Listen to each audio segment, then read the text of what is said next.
নমস্কার বন্ধুরা, চাল ডাল মটরশুঁটি একদম ঘরোয়া জিনিস দিয়ে আজ আমি বানিয়েছি চিংড়ি ডিম ভুনা খিচুড়ি। একদম ঘরোয়া পদ্ধতিতে, যা খেলে মনের মধ্যে একটা শান্তি নেমে আসে। চলুন দেখে নিই কীভাবে করলাম এই জাদু।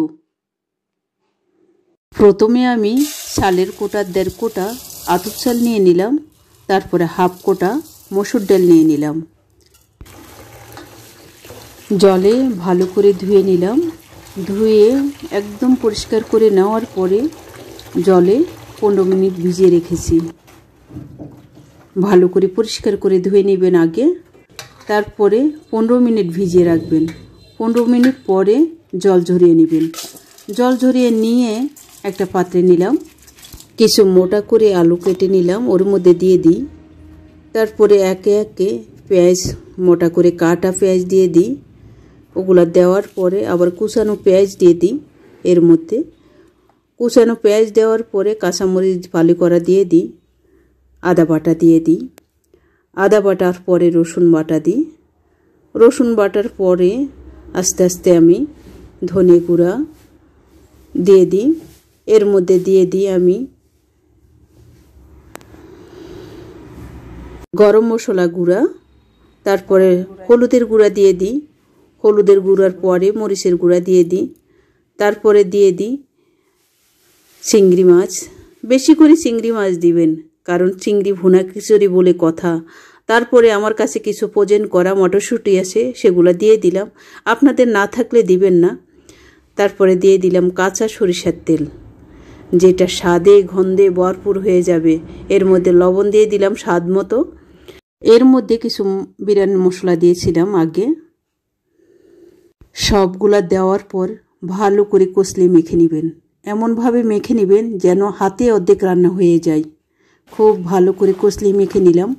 মেখে নেওয়ার পরে আমি 15 মিনিটের জন্য রেস্টে রেখে দেব। খুব ভালো করে মাখবেন, কিন্তু স্বাদটা অনেকটা হাতের মধ্যে চলে আসে। এভাবে মেখে নেবেন। মাখা খিচুড়ি এটা কিন্তু 15 মিনিট রেস্টে রেখে দিলাম আমি।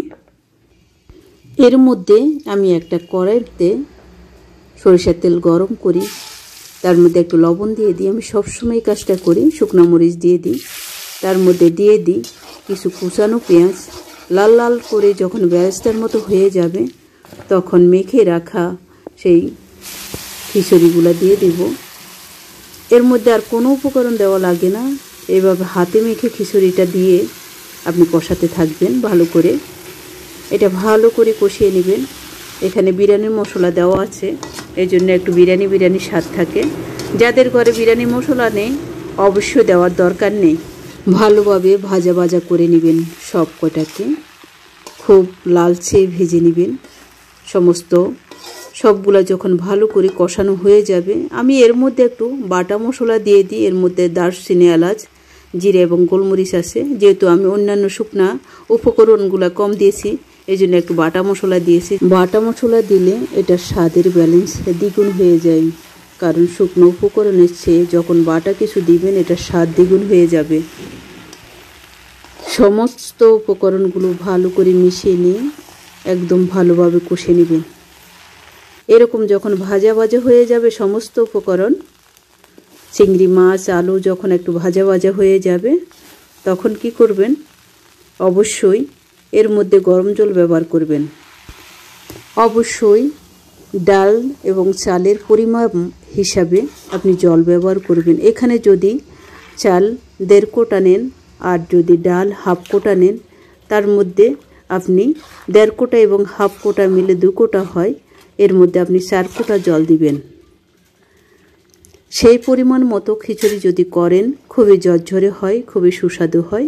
আমি এর মধ্যে গোটা 2টা ডিম দিয়ে দিই। ডিমটা খিচুড়ি যখন একটু ফুটে আসবে, তখন ডিমটা দিবেন। এর মধ্যে আমি একটু চিনি দিয়ে দিই। ভুনা খিচুড়ির মধ্যে যদি একটু চিনি না দেন, তাহলে আপনার যে খিচুড়ির একটা স্বাদ, এটা আসবে না। তারপর আমি ঢেকে দিই। অপেক্ষা করলাম যতক্ষণ না ডাল, চাল, আলু একসাথে মিশে যায়। ঢাকনা খুলে আলতো করে খিচুড়িটা নেড়ে দিই খুব আদুরেভাবে। ধীরে ধীরে যেহেতু মসুর ডাল গলে যায়, এই জন্য ধীরে ধীরে ডিমটা আলতো করে উল্টিয়ে দিই। হালকা করে চামচ দিয়ে নেড়ে দিই। নেড়ে দেওয়ার পরে আমি এর মধ্যে একটু লেবুর রস দিয়ে দিই। লেবুর রস দিলে কি হয়, খিচুড়ি আঠালো হয় না, জর্জরে হয়ে যায়। তারপর আবার ঢেকে দিই। উপরে একটা নোড়া দিয়ে দিই বা শিল দিয়ে দিবেন, আর পাতিলের নিচে দিয়ে দিবেন রুটি বেলার তাওয়া। তাহলে নিচে সেক লেগে যাবে না, 10 মিনিট যাবে না। মৃদু আছে রেখে দেওয়ার পর হয়ে গেল আমার চিংড়ি ভুনা খিচুড়ি। অসাধারণ, এত সুন্দর গ্রান সারা ঘর মোমো করছে, যেটা বলে বোঝানো যাবে না। চিংড়ি মাছের আলাদা একটা ফ্লেভার আছে, অন্যরকম। আপনারা এইভাবে করবেন সবসময়। একঘেয়েমি খাওয়ার সবসময় ভালো লাগে না, আনকমন খাওয়ার বানানোর চেষ্টা করবেন। রান্না তো হচ্ছে একটা আর্ট। আপনি যদি নিজের মনের মতো করে একটা রেসিপি তৈরি করেন, দেখবেন ধীরে ধীরে অন্য নতুন একটা রেসিপি তৈরি করতে পারবেন, খুবই সুস্বাদু। তবে এই চিংড়ি ভুনা খিচুড়িটা একবার ট্রাই করে দেখবেন, যার স্বাদের কোনো অন্ত নেই। খুব ঝরঝরে, আলুগুলা গোটা, চিংড়ি মাছ গোটা, ডিমটা গোটা, খুব মজাদার, খুবই লোভনীয়, যেটা বলে বোঝানো যাবে না। গরম গরম এটা লেবু দিয়ে খেতে এত যে ভালো লাগে, যেটা বলার বাইরে। আপনারা একবার এভাবে ট্রাই করে দেখবেন, যদি রান্না করে খান দেখবেন ভালো হবে। যারা খিচুড়ি করতে পারেন না, অনেকে পারেন, যারা নতুন, যারা পারেন না, প্রথম হয়তো কয়েকবার গরমিল হতে পারে, পরে পরে আস্তে আস্তে ঠিক হয়ে যাবে।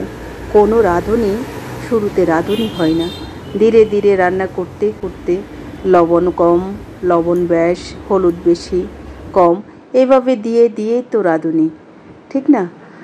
আপনার যদি এইভাবে চিংড়ি খিচুড়িটা, আমরা ইলিশ খিচুড়ি খেয়েছি, আমরা মাংসের ভুনা খিচুড়ি খেয়েছি, ডিম ভুনা খিচুড়ি খেয়েছি, কিন্তু চিংড়ি মাছ দিয়ে আমরা ভুনা খিচুড়ি খুবই কম খাই। এটা একটা ইউনিক খাবার, অবশ্যই এটা রান্না করে খেয়ে দেখবেন।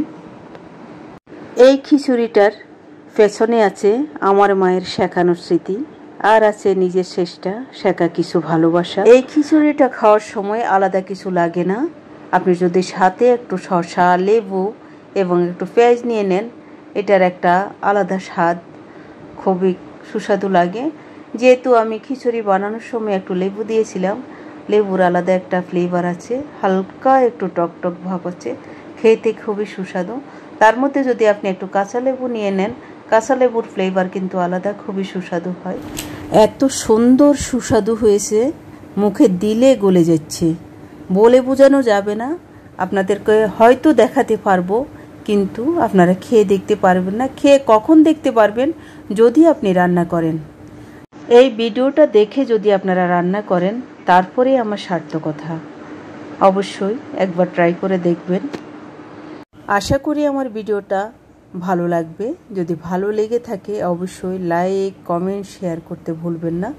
আমি অর্চনা, আপনারা দেখছেন অর্চনা দিন রাত্রি। আপনাদের সাথে দেখা হবে আমার আরেকটা ভিডিওতে, আরেকটা এপিসোডে। ততক্ষণে আপনারা ভালো থাকবেন, সুস্থ থাকবেন।